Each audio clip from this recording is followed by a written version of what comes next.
If you've been scrolling through endless espresso machine options, weighing the promises of barista-level pressure against a price tag that feels more like a loan, you're not alone. The hesitation usually comes from a fear of ending up with a gadget that looks impressive but leaves you with watery espresso or a mess that takes longer to clean than to drink. Link is in the description if you want to check the product details on Amazon. In this review, I'll walk through exactly what a manual hand crank machine with a 58mm brewing head actually does in a real kitchen, why that matters for your daily cup, and whether the trade-offs line up with your coffee goals. First, let's set the stage for why a manual espresso rig is different from the electric push-button models that dominate the market. A hand crank system puts the extraction pressure entirely in your hands. You turn the crank, you feel the resistance, and you can dial that resistance up or down with the built-in pressure adjustment. That means you're not locked into a fixed 9-bar pump. You can experiment with lower pressure for a softer body or crank a little harder for a tighter, more intense shot.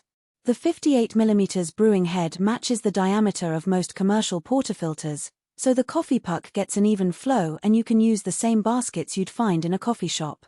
The metal construction feels solid, and the machine's footprint is small enough to sit on a home office desk without turning the space into a mini cafe.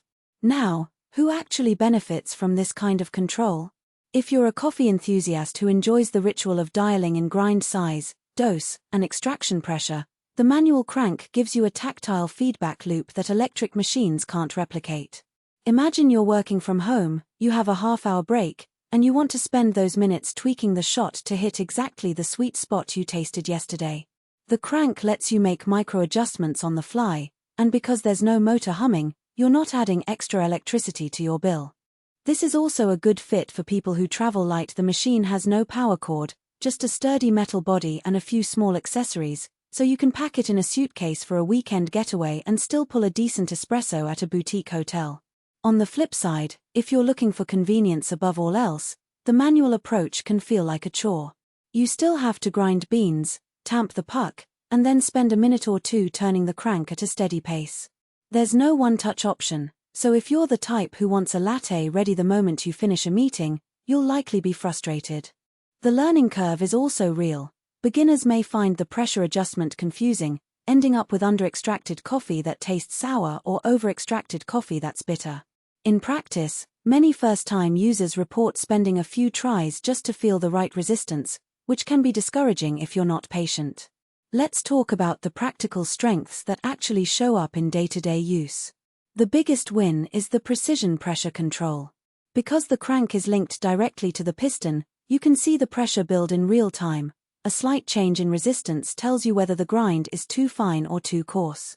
That visual and tactile cue is invaluable for learning how coffee extraction works, and it means you can consistently hit a target range without needing an external pressure gauge. The 58mm head also means you can pull a double shot with the same ease as a single, because the larger surface area distributes water more uniformly across the coffee bed.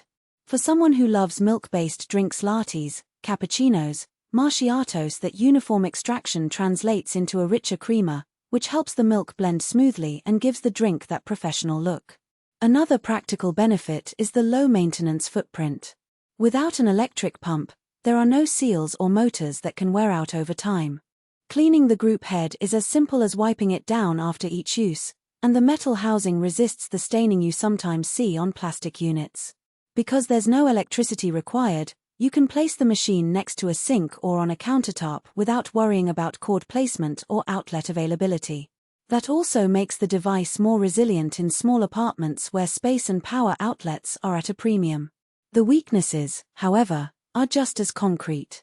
Because the machine relies entirely on your manual force, the consistency of each shot can vary from day to day, especially if you're tired or in a hurry. The extraction guidelines that come with the unit are helpful, but they assume a certain level of skill in timing the crank rotation. If you're not measuring the exact seconds you spend turning, the shot length can drift, leading to inconsistent taste. Additionally, the lack of an integrated steam wand means you'll need a separate frother if you want true microfoam for latte art. That adds another piece of equipment to your countertop and a second learning curve if you're new to